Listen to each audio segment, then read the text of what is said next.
Hello and welcome to our live webcast, Mastering the Source-to-Settle Process.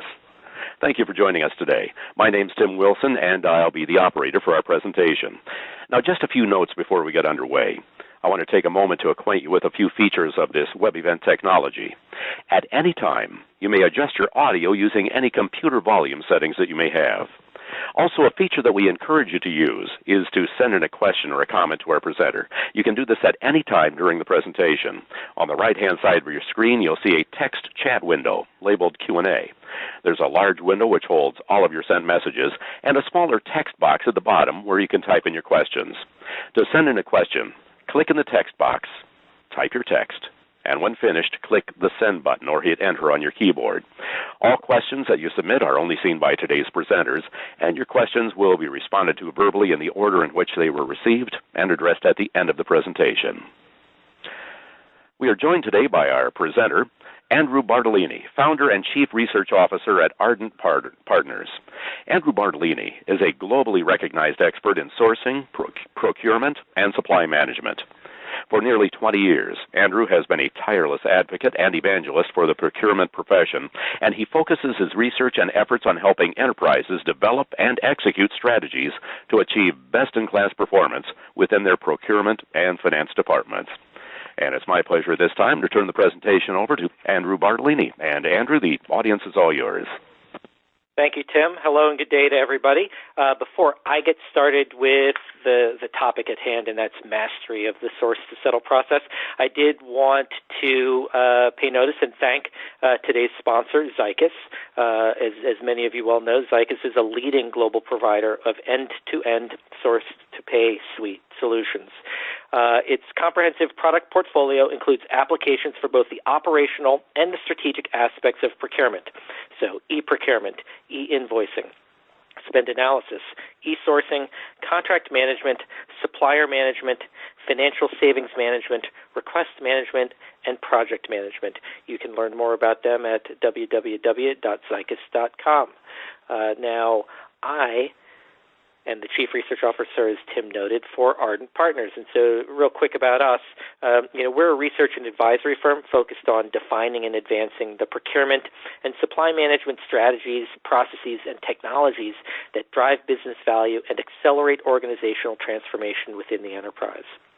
So how do we do that, or what do we do, right? So Arden produces research to help business decision makers do two things. One, that's understand industry best practices and how to improve performance. And two, to gain insights into the technology landscape and how to identify the best fit solutions for their specific budget and requirements. I'll also note that if you enjoyed today's presentation, I do invite you to visit our website, cporising.com, which publishes a daily stream of articles and research covering the topics that matter most to CPOs and other procurement leaders. Today's agenda, right? So before I dive in, I think it's important to note that procurement's expansion of influence and control within the enterprise, right? So I've been working in the industry for almost 20 years now, but this expansion and really broader transformation, has been driven in no small part by its ability to drive value across its core processes. Right? Until very recently, technology and organizational barriers conspired to keep organizations from managing a holistic source-to-settle process. Right? But today, that's no longer the case. Right? In 2018, the time is right to connect the entirety of the process to build out that last mile. So my presentation today is going to look at the best practices in each sub-process area, as well as strategies for organizational mastery across the full spectrum of activities, right? And so the agenda that we see here falls into three basic or primary sections, right? So I'm going to start by taking a look at the state of procurement in 2018, leveraging some of our most recent research to give you a perspective on what procurement organizations by and large are focused on and looking to do this year. Next I'm going to dive into the meat of today's presentation, which is really all about the source-to-settle process, right? Now some of you may refer to it as source-to-pay. But then third, I'll end with some recommendations or strategies for success that those of you listening in can start developing and executing immediately. And then, of course, I'll be hanging around to answer any questions and, time permitting. And then any questions that we don't have time for, I'll commit to getting a response back to you either through the ISM or Zycus or directly. So let's look at the state of procurement in 2018, right? It really is and continues to be a great time to work in the profession. And so let's drill into what organizations are focused on and looking to do, right? So just as the caveat, right? So the data that I'm presenting in this section is based upon the responses of more than 340 chief procurement officers and other procurement executives drawn globally with a tilt towards large enterprise and with a tilt towards North America when it comes to sort of the full scope of the data of the survey participants. But I think it's been pretty clear that transformative strategies designed to leverage the collective resources and capabilities of stakeholders, organizations, and trading partners will be the keys to procurement's ability to unlock more value in the future. Right. So it's pretty interesting that as part of any research study that we do, and over the years we've benchmarked and surveyed and interviewed thousands of distinct procurement organizations. The CPOs that I've been speaking to most recently, talked about really finding a need to improve their use of technology, and that so the question posed to them was, what are your top strategies for 2018? And this year, really it is organizations looking at their technology investments, and in some ways it's coming in with new technology. In other ways, there's really an attempt to better use the technologies that they have in place today. What I'm showing you in this chart, right, the dark blue represents the most recent research, whereas the light blue represents the year prior. We see that communication and collaboration continue to be at the forefront as well for CPOs and the ways that they're thinking about, helping their organizations achieve more value and accomplish more in 2018 and going forward. Now, for those of you that are familiar with our research, or frankly, it's something I think that's more broadly prevalent, not just something that Arden has captured, but over the past 10 years, and really since the immediate aftermath of the Great Recession, procurement and what it is focused on and how it's evaluated, there's been a shift away from it being savings as is everything and nothing else matters, right? We've seen very consistently since 2009 that the CPO's need to deliver more savings has been consistently lower year over year in its intensity, right? So savings is still a top business pressure for CPOs in 2018.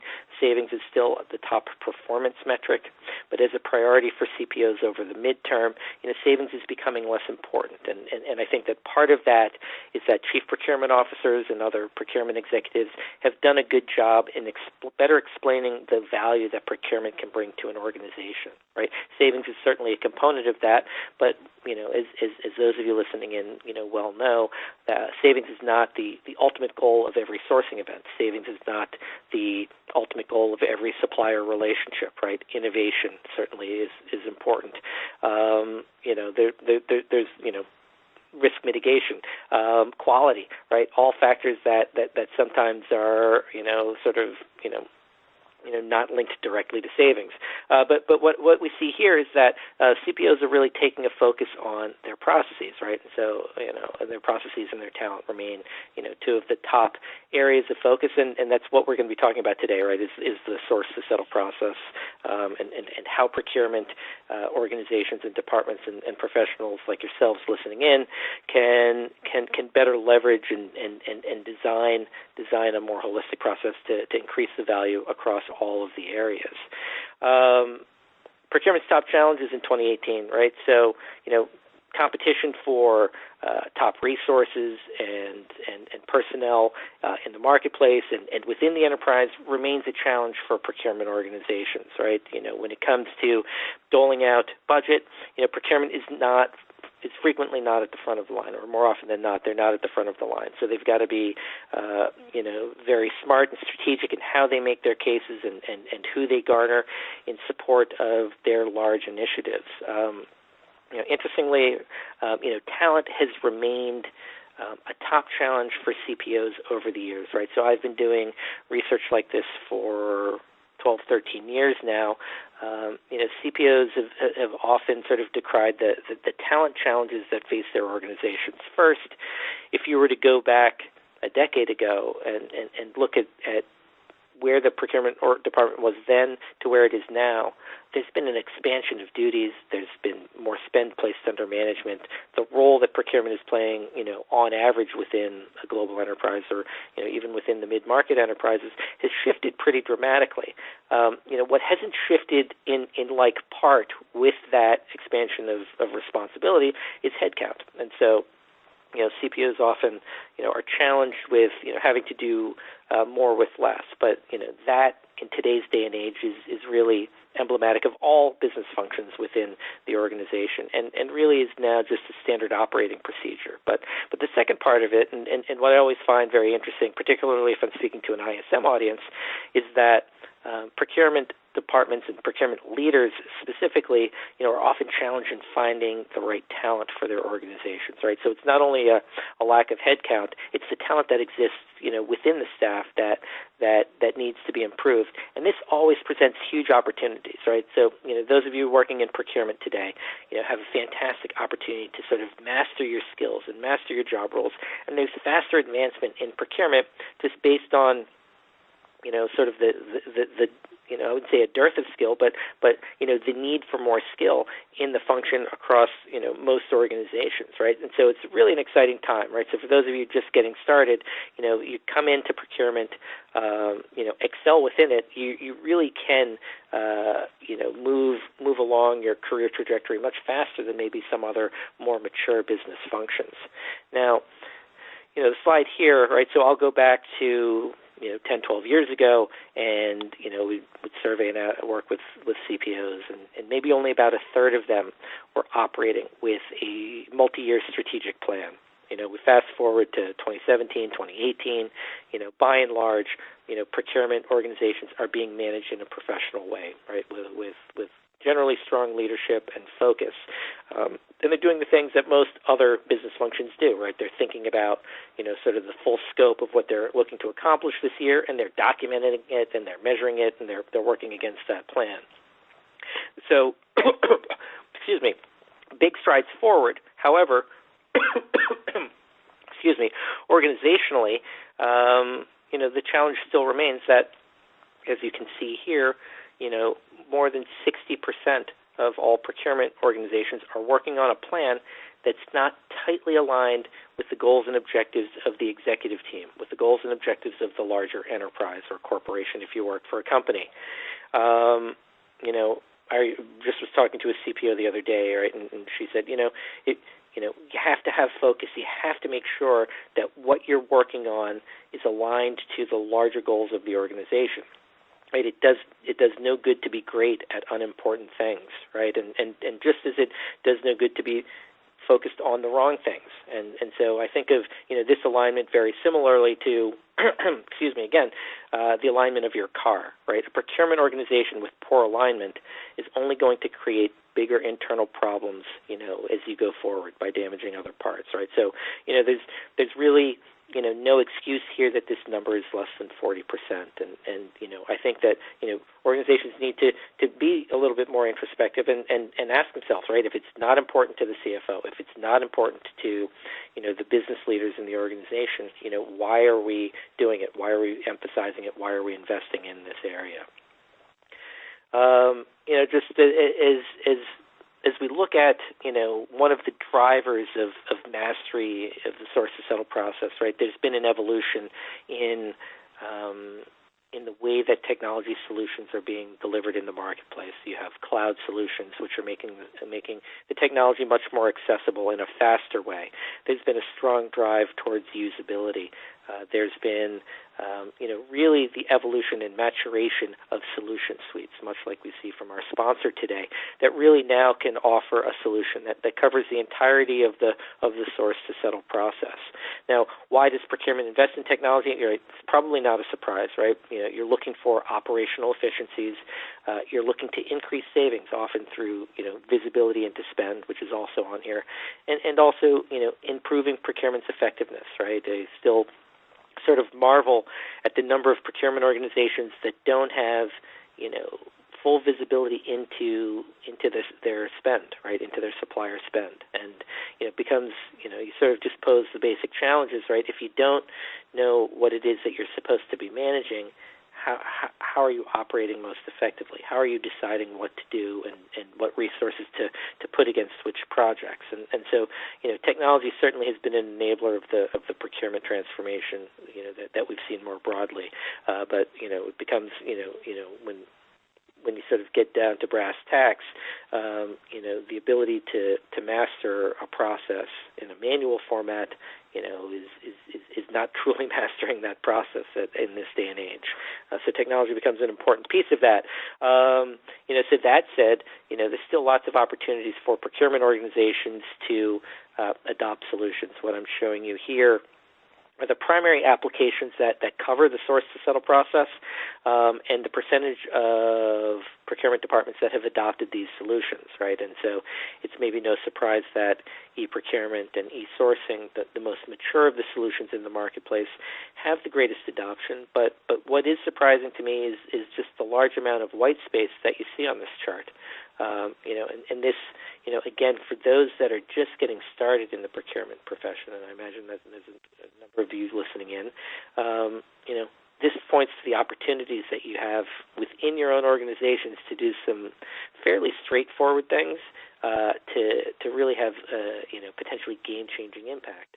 Now, deploying technology, is not necessarily, just easy plug and play, but, when these solutions are deployed well and when they're used and adopted, in the manner that they should be, the ROIs that are generated are as strong as any that, we've seen in our research across other business function technologies. I think, talking to another CPO just recently at a conference, and I think in a lot of ways, the sentiment expressed here really is something that makes sense for most organizations, right? I mean, it's a very competitive environment, right? I mean, a lot of what we think is going to drive the procurement function forward is the simple fact that the speed of business continues to accelerate. The level of innovation and the level of competition that we're seeing in the market, and specifically in supply markets, is only going to continue at this rapid pace. And so what that means is that procurement organizations have to have a much clearer view of what's happening in those supply markets. They have to have the right tools to help them make those decisions and identify those opportunities. And they have to have the right people, in charge of making those decisions as well, right? Independent, of the others, having the right processes without the talent, or the technology, having the right technology without the right talent, and on and on. You'll be suboptimal for sure. And so I think that this quote really hits on it. But let's focus now on the matter at hand, and that's mastering the source-to-settle process. So why are we talking about mastery of this process? And I think it's actually pretty simple, right? It's that seamless source-to-settle processes can capture and retain value efficiently and effectively in a repeatable and scalable way. A robust source-to-settle process also does more than simply manage supplier relationships.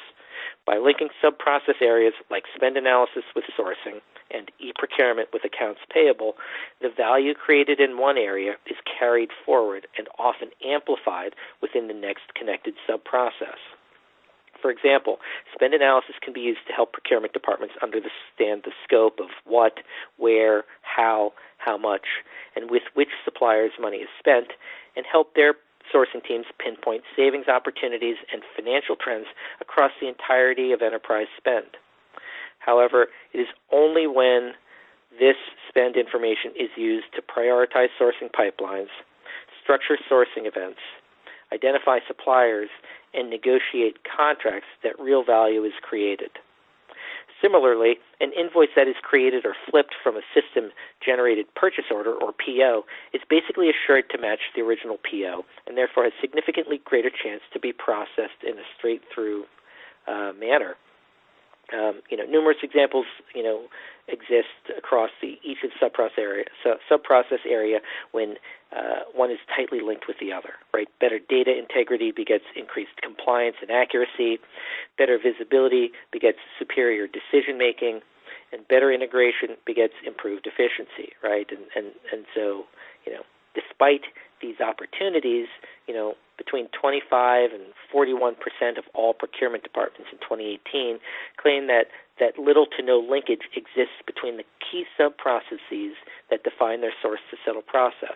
So let's look at this in more detail. And for those of you that are, sort of decrying, we're not there yet, the data I just gave, is that, a lot of procurement organizations aren't there yet. And what we're really talking about is, can you design a blueprint? Do you have a strategic plan that can, get you on the path to mastering the process, right? You've got to have the process in place. You've got to have the systems and talent in place.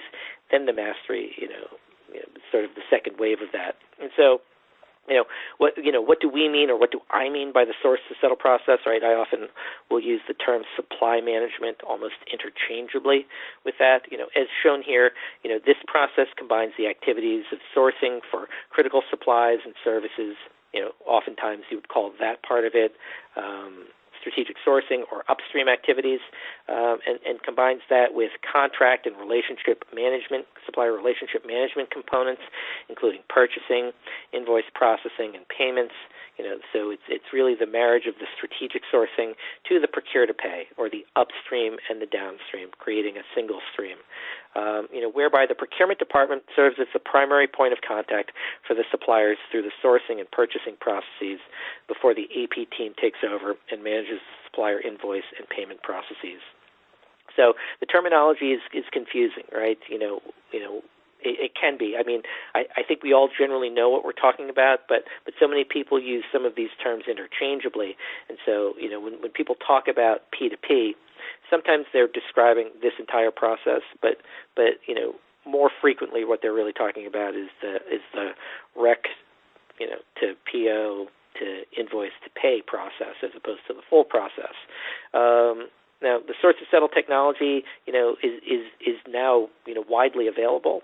It is not, as I've shown you earlier, as widely adopted as it one day will be. But, really now, the excuses really fall to the procurement organization as opposed to the broader marketplace, or as opposed to, any of the barriers that exist within the enterprise, right? There are enough procurement organizations who have succeeded in thinking about this process holistically, and have really started to master the process that, there's pretty straightforward, or there's best practices in a blueprint. And so I'm going to talk to you about each of the sub-process areas and the value in linking each of them together, and what the mastery value, what's the value from mastering each of these areas. Right, and so thinking about it in a linear fashion, right? So spend analysis, right? So clearly, gaining visibility into spend, and having visibility into spend, in our research is really shown to be the foundation upon which best-in-class procurement performance is built. Right, we've talked about it already. Right, if you can't see what it is that you're supposed to manage, how can you ever assume that you're managing it effectively, right? And so, best practices in spend analysis are the ability to, automate the collection, classification, cleansing, and enrichment of your spend data, and to have a view of that, in near real time, right? So, do you have to know what you spent yesterday? For certain organizations, probably not. But what you really want to be able to do is gain that holistic view of enterprise spend by pulling data from across departmental silos and back-end systems, so that you've got a very clear understanding of the entirety of the opportunity. Right, that's really the starting point. Right, you then need to have the skills and ability to be able to process that information and identify what those opportunities are. Certainly, some of the systems are building in algorithms that are starting to lead and point organizations in the direction where opportunity and value is most likely to be found. But you never are going to get away from needing smart people in procurement to really understand the spend, to understand the supply markets, and to understand the different categories. As you start to look going forward, right? Spend analysis is backward looking, but one of the larger big data opportunities that we see starting to emerge is the ability to become much more predictive in the way in capacity in certain categories and the impact of when you're making orders and the size and timing of those orders and the region, what impacts those have on price or what impact those have on quality. But ultimately the value of spend analysis and seeing what it is that has been spent, is just the starting point in the process, right? Where the value is realized, is when you are linking your spend analysis to your sourcing pipeline development. So mastering spend analysis and sourcing, right? So, enterprises that leverage spend analysis into their sourcing projects save on average between 24 and 41% more per project. And I think that those numbers really bear out, the importance of, taking an intelligence-driven approach to conducting your sourcing events, right? If you, for any smart strategic sourcing, consultant, right, they can come in and quickly identify the 10 to 15, categories, the low-hanging fruit, and that can get you through your first revolution of sourcing events. But, you really, don't need to stop there. You really shouldn't stop there. And in many cases, right, you don't want to continue to, fish in the sourcing waters that you've already heavily fished, right? The opportunity to link these two together allows you to optimize spend and sourcing behaviors that are based on historical patterns and business needs, right? And then become more strategic and become more proactive in how it is that you are engaged with stakeholders in the organization, how it is that you engage with suppliers, right? Having, clarity around the spend allows you to go into a meeting with the new potential stakeholders and really help them better understand what they've been doing, and for you to then to add value to it, right? If you go into a meeting with, new business stakeholders and you really don't have clarity as to what's spent or what it is that they're doing, you don't really have a starting point for the discussion, and you can be frequently viewed as a bottleneck or, just an obstacle that needs to be overcome by that stakeholder. Likewise, in the supply markets, right, suppliers, when they feel that, that the sourcing organization doesn't really have an understanding of what their actual demand is going to be, through risk mitigation, right, they're maybe not going to end up giving you your best prices, right? And so lots of opportunities to link spend analysis and sourcing. Now, let's look at best practices in sourcing, right? So, again, I think the two are fairly inextricable, right? In my career, prior to becoming an analyst, I was a strategic sourcing consultant and, sourced, probably more than $500 million worth of goods and services, direct, indirect, and services. Any time that we had visibility into the spend, it just made the process that much more effective, right? We were better able to engage with the stakeholders and really, help educate them rather than the other way around. Now, one of the, probably one of the main points that, since I founded Ardent Partners, we're now in our 9th year, I take a very, very specific view that, you can't, if you are, quote unquote, doing a strategic sourcing process without the use of technology, in 2018, it's very hard to say that that's a strategic process, right? You can't spell strategic without the E. And so, one of the things that I started writing about many years ago was the concept of e-sourcing 2.0, and that's maybe not a great name for where we are today. But the concept behind it is that if any supplier negotiation that results in an actual contract with the supplier, you should be utilizing a platform to capture the negotiation. Now, whether that's a single supplier negotiation or a multi-supplier negotiation. What you want is you want to have a record of what decisions were made, what trade-offs were made, and what the decision points were, right? So, utilizing an e-sourcing platform doesn't mean that everything needs to be an auction. What it means is that you have an online platform that's perfectly designed to capture bid information. Why not use that information? One of the challenges that we're talking about, the challenges that CPOs face, and one of those main challenges is talent and headcount. Now, certainly since my career began many years ago, job tenures continue to get shorter. I think that I read somewhere that college graduates, and maybe this is 2016 or 2017, but you'll get the idea, that by the time they're 38, they'll have had 12 different jobs. And so, the turnover within procurement organizations, is going to constantly be a challenge. But, for those of you that are managing staff and managing teams of sourcing professionals, right, do you really want to risk losing months of effort because someone goes and finds a new job somewhere else, right? If they're halfway through a sourcing project and they haven't, and they have some information and it's in their notebook, in their desk drawer, and maybe it's in a file on their laptop, why not start to utilize the tools that are in place to capture this information, right? So e-sourcing can really drive fantastic price discovery. And in the right environments and with the right categories and with the right suppliers, you can really drive a lot of savings through a competitive bid. But at the same time, I think something that's often overlooked is that there's this knowledge capture, right? There's actual category expertise that's leaving every time one of your category managers leaves, right? You're not capturing that in any real way if you're not utilizing the systems that are built to do that. Let's just move forward here. Let's talk about, hopefully I've sold you on the concept, right? And again, whether you're utilizing an e-sourcing tool, which is, perfectly built for a sourcing team to capture supplier bid information and to capture requirements and to capture grades and inputs from other stakeholders, if you're using some other type of system, like a SharePoint, that would be fine. I mean, hopefully you're not using SharePoint, but the larger point is capture the information. If you're going to invest in, building out, developing, and executing a supplier contract, it's certainly worthwhile to capture the first part of that process electronically.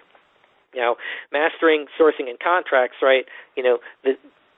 There's the term savings leakage, right? That occurs between the time that a sourcing contract is awarded and when the rubber hits the road and the contract is actually implemented. What we have found is that procurement organizations, right? And so, again, the data I'm giving you here is really based upon, more than a decade of research. What we have seen is that, organizations that eliminate their sourcing and contract process gaps can reduce their savings leakage by up to 38%. Right. So what is savings leakage? Right. Leakage is the difference between the savings that was identified, when the contract was awarded, and what was actually implemented. Now, sometimes that savings, differential can be attributed to demand management. Right. You didn't buy as much as you thought you were going to, but just as frequently, and a bigger risk for the organization is that once a contract has been awarded, there's still some trading and some negotiation that occurs between between your supplier sales team and those of you on the contracting side. And as a result, the savings that you have properly identified, a lot of that leaks out. Closing the loop between your sourcing and contract processes, ensures that, what was negotiated and agreed upon and awarded, gets directly into your contracts, right? This ensures that you have the T's and C's that you've previously agreed upon. This mitigates risk. This also ensures that your SLAs, that are part of the value of the contract and why you awarded the contract to, that supplier or those suppliers in the first place, are rightly captured. And really at the end of the day, ambiguity between trading partner relationships, is problematic for both sides, right? At the end of the day, and I think that's something that's often overlooked. Lastly, right, we'll get to it when we talk about supplier management.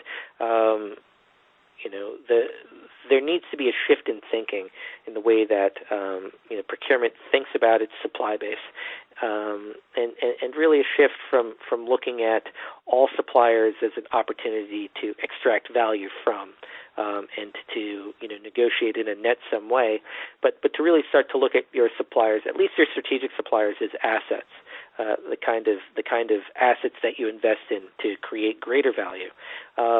When you have no ambiguity, when you have sort of agreed upon the terms, and you're not extending the negotiation period further, this allows you to get onto the same page more quickly and allows for better relationships.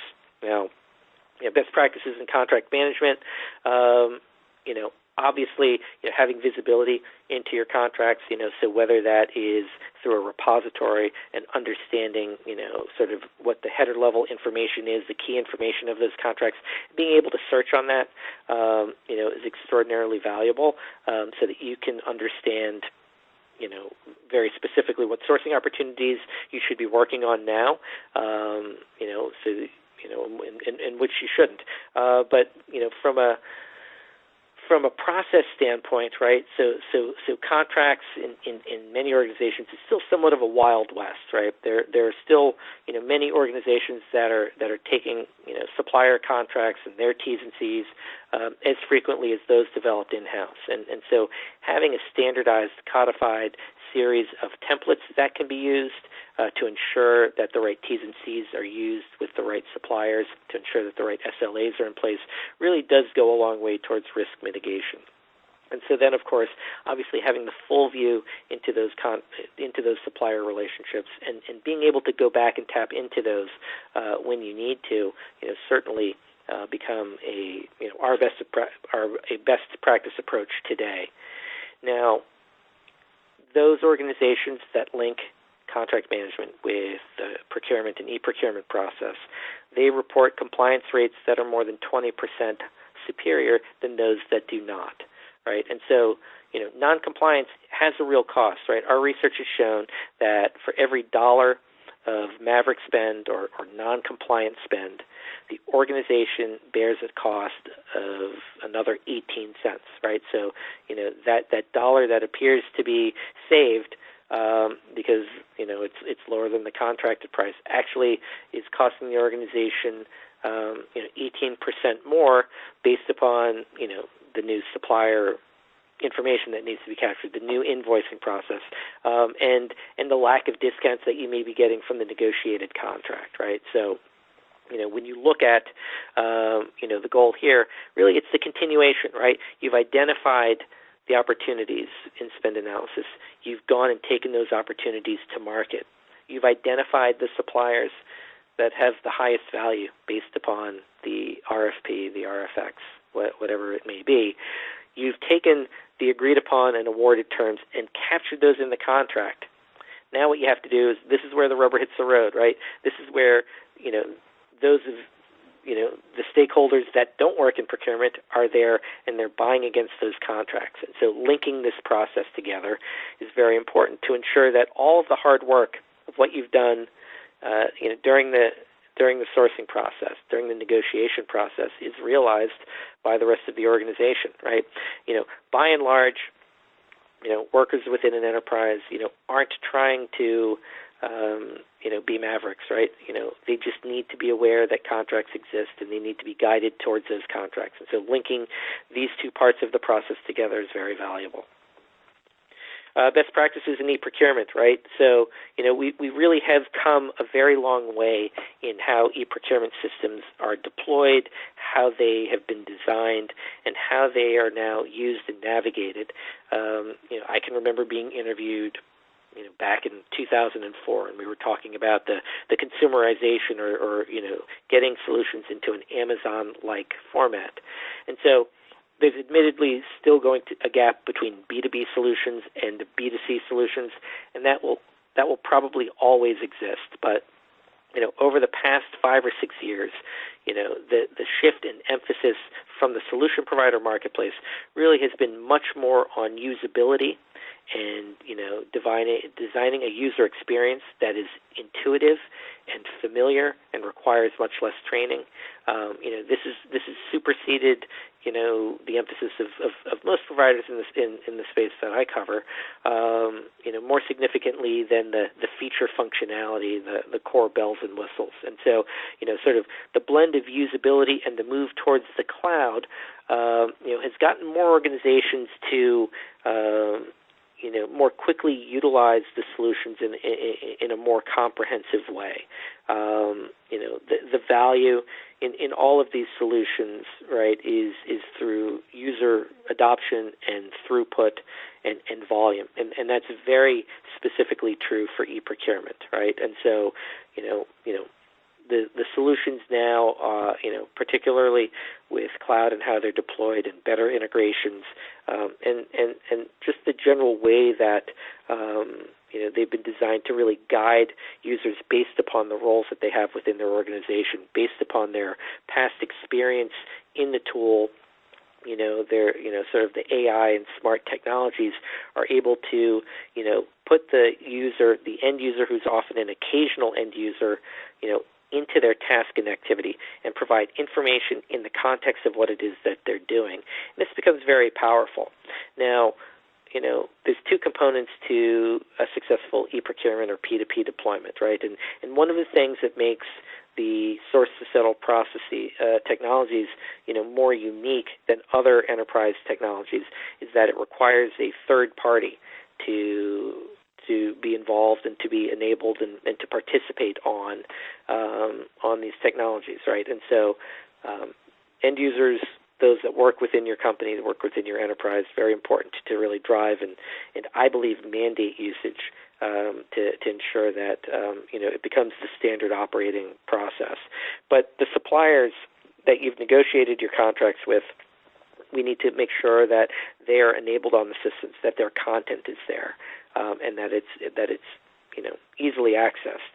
And so one of the classic challenges in a P2P deployment has been supplier enablement, but more recently with some of the newer technologies, we're seeing ways where suppliers are being able to self-enable and able to better manage their content in a much more efficient manner. Now, best practices in e-procurement, right? So 15 years ago, 10 years ago, even probably even 7 or 8 years ago, when someone would come and start talking about P2P, what they really were talking about was e-procurement. Oftentimes the AP part of it was an afterthought. That's certainly no longer the case. In 2017, was really the first year. So, as a firm, we take hundreds of inquiries from procurement organizations around the globe asking about advice on technology. Last year was the first year where we had more P2P inquiries focused on full P2P than on either e-procurement or accounts payable. So, the technologies have been there for a while, but this is really just starting to emerge in many parts of the procurement world. Now, mastering P2P, right? So those that link and automate their P2P processes, we've seen can reduce their invoice processing costs by anywhere between 40 and 70%, right? And again, one of the things that has changed pretty significantly for procurement over the past couple of years, and really in the aftermath of the Great Recession, is the partnership that they've had with finance. CPOs report to the CFO more frequently than any other job role. They've gotten on the same page. The CPO and the CFO have largely gotten on the same page. It used to be a much more problematic relationship, and there's a variety of reasons for that. But a lot of the baggage that each group or each department brings, has been sort of mitigated and washed away, as it were. One result of that is that the link between procurement and AP has also gotten stronger. I think that for those of you in procurement who have seen their organizations, go through a transformation where maybe they were managing 30 to 40% of spend, and now they're managing 70 to 80% of spend, right? I mean, that's a huge and fantastic accomplishment. Your counterparts in AP, are have undergone their own sort of broad-based transformation, but in a smaller way, with less impact and with less resonance. But what we've seen, and Arden does a fair amount of research on the accounts payable side, right? We look at, all of our research really focuses on the source-to-settle process, and so I can tell you that the average AP organization, right, it doesn't necessarily aspire to have a chief payables officer. It doesn't aspire to have a voice within the executive ranks. But what it really does aspire to is add more value and to become a more strategic organization. And we're starting to see that, with a shift away from, sort of the general AP goal of just being an efficient and sort of automated organization, right? There's lots of value that can be had in the data and the information that an AP department processes, and that data and information is valuable to procurement. It's valuable to treasury, as we'll talk about. But one of the things that is also sort of the longer arc of supply management has been the trend towards a more holistic, unified process and more holistic, unified data and systems. That's also starting to happen on the AP side, and very specifically the introduction of B2B payments really being now thought of very consistently as part of an AP transformation. It used to be very similarly to the P2P process, where the emphasis was on the first part and much less so on the second part. An AP transformation used to really just focus on the inbound invoice and making sure that it was processed and then scheduled for payment. Payment was still this manual process, and in many organizations it still is this manual sort of batch-based approach to making payments to your suppliers. But more recently, within AP, people have taken a more holistic view as well. We really do believe that, B2B payments, specifically in this process, have an opportunity to provide a lot of leverage or a lot of potential value to organizations.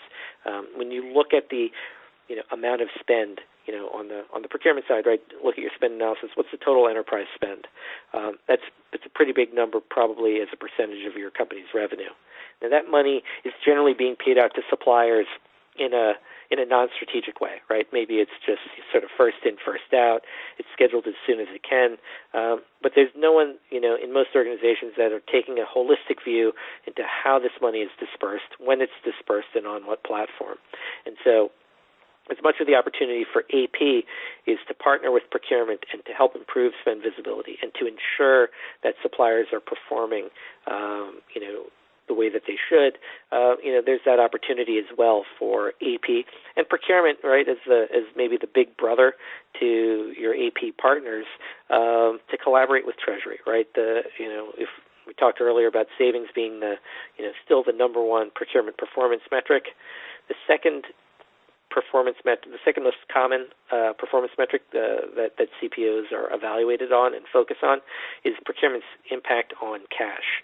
And so, getting involved here and helping to ensure that Treasury has the inputs and the information and visibility that it needs to make smarter, more strategic, supplier payments strategies, is something that will be a feather in the procurement bonnet as well. So not just AP. Now, mastering P2P and supplier management, supplier management, it's really, as I showed you on the chart previously, supplier management really is a component that supports and is part of the entire source-to-settle process. If you look at sort of the overarching, sort of drivers and goals of supplier relationship management, right? I think, it's now better understood that, when a supplier has multiple relationships at various touch points across a single transaction or across a relationship, it becomes harder to manage. When you're able to provide, a single system, it becomes much easier. And when you start to think about, at least some of your strategic suppliers, right, you really, with the level of competition that exists and the amount of innovation that occurs, when you find those newly prized innovative suppliers, right, you really don't want to be a high-cost, problematic customer, right? And so, a lot of what best-in-class organizations do is really, putting in place systems and processes to ensure that the suppliers are, not dealing with the tactical headaches of, sort of the information management, the tactical headaches of, getting the right remittance information and, struggling to understand if their invoices have been submitted and received and when payment is being scheduled. Because when you take that noise and friction out of the supplier relationship, it allows for the suppliers to spend more of their time thinking about the strategic nature of the relationship. And, when we start to think about best practices in supplier management. Supplier management is changing because the speed of business continues to accelerate, while markets continue to expand, shift, merge, and emerge at a pace we've never seen before. Right, the result is a fast-moving and highly competitive global marketplace that finds its participants increasingly interconnected and under greater pressure to exploit any and all opportunities that arise. Right?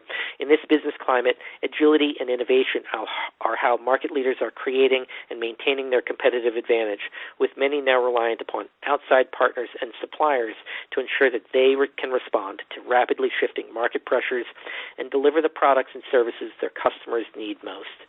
Right? Supplier management is changing. To be effective, it requires a 360-degree approach. Right? So it's now thinking about the supplier not simply at the point of negotiation and at the point of order and invoice. Right? It's starting to think about all of your suppliers, right, and managing them in an efficient manner. And really getting, a better understanding of what it is that they're doing for your organization and how they're performing. Right, and then an element of risk management as well. But it goes back to a change in the mindset that's starting to occur at the most progressive organizations. Right, I talk about suppliers being an asset of your organization. Right, as we move forward, into 2018 and into 2019 and over the next decade. The performance of your suppliers is going to have a more direct and immediate impact on your own products and services, and thereby your customers and your own revenue than at any other time. Right? That's only going to continue to increase, and so it's important to begin to think about the relationships that you have with your suppliers, not as net sum, but as relationships that can and should be invested in. Right? We've seen for many years that some of the large global conglomerates have supplier days within different regions, and what they're doing there is sharing their goals and objectives. They're rewarding suppliers for top performance. They're trying to get the suppliers vested in investing in them as a customer.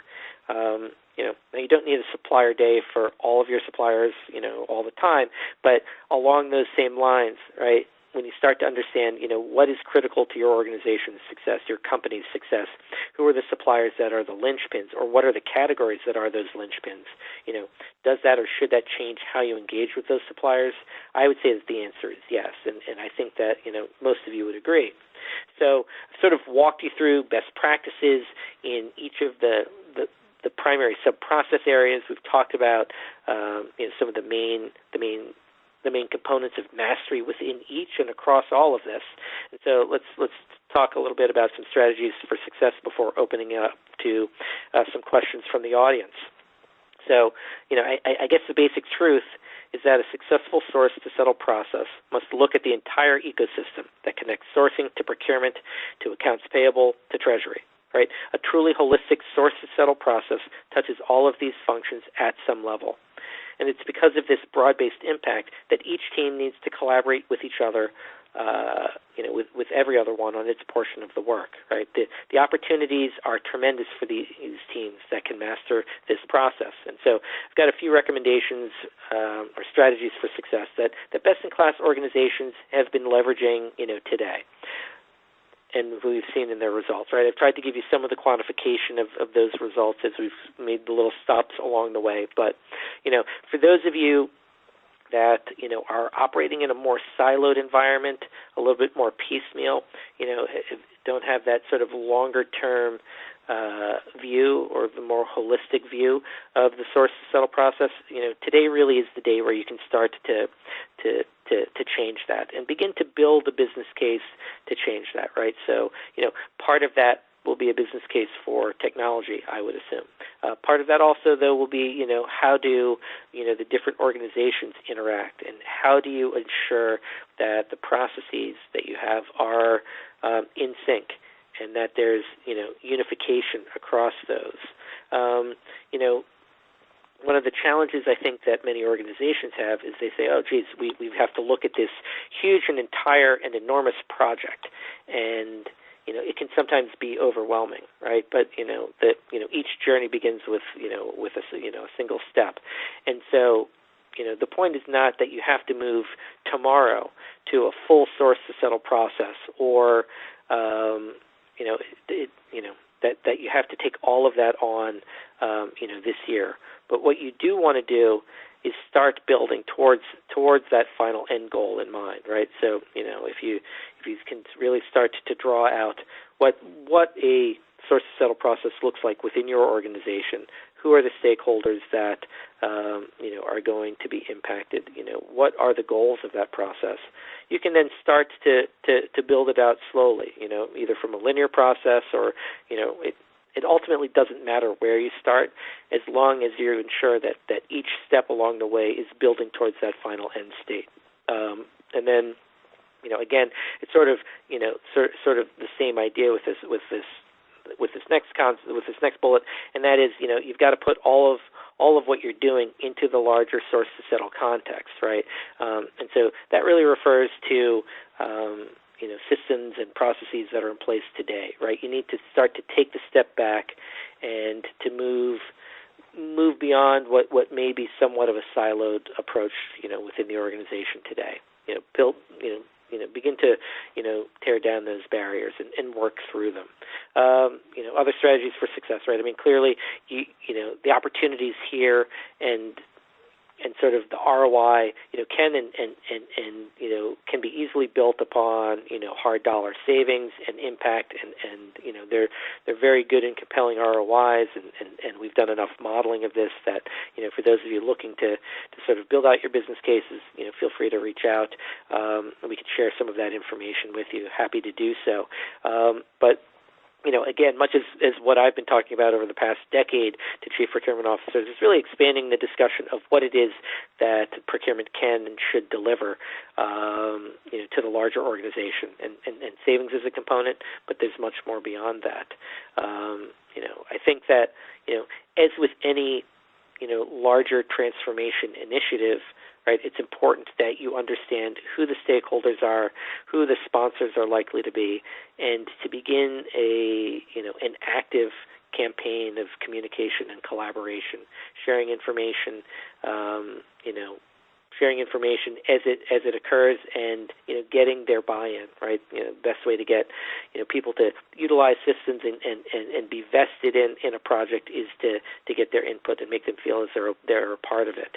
And then another strategy for success, right? And there are dozens of strategies, but as it relates to getting better connected to the organization, if there are ways to better embed the procurement staff in and with the business, right, through co-location, through more formalized and informal meetings, certainly there's opportunities for most procurement organizations to build better relationships. And so I know we've got a few minutes here. Tim, I'm going to pull you back in, see if there's any questions that you have for us. Okay, and with that, Andrew, terrific presentation. Let's open it up for questions. If you have a question, simply type it into the Q&A box on the upper right side of your screen. There's a text box at the bottom where you can type in your question and then click send or hit enter on your keyboard. We do have a question saying, the last bullet on your first slide seemed to be an outlier. Can you please explain? And let me see if I can bring up that slide for you. Yeah, maybe they mean the recommendations. I'm not really sure, to be honest with you. Okay, and this would be your first slide, I believe. Yeah, I don't think it must be. Last bullet. I think maybe it's the recommendations. Maybe it's this one here. Yep. I'll let you drive it.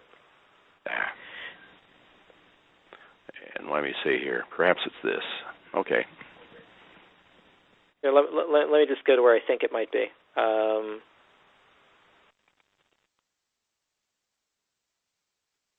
The last bullet on your first slide seems to be an outlier. So,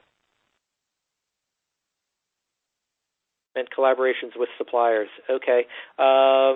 Thanks for the clarification. So, yes. Oh, I got it. So he's referring actually to this first slide here, where, sorry, as we navigate here, we will get there. Right. So, it was interesting, right? You do make a good point that there's less emphasis on collaboration. That, several years ago, when savings was really front and center, the top strategies were we're going to source more and we're going to collaborate more with suppliers and we're going to collaborate more with our internal stakeholders. It's an interesting point, and it's 1 year. We haven't seen a move this dramatic as it relates to that input, right? So we ask many of the same questions year over year, and this is the 13th year of the study. So we have our 14th that'll be coming out next month. And we're going to look at that to really try to better understand if this is a trend. I tend to think that, what we have is, it's not that procurement organizations have de-emphasized their collaboration with suppliers. It's that they have been doing so for, the past 5 or 6 years, and that has been a priority. What they've done is they've shifted some of their priorities.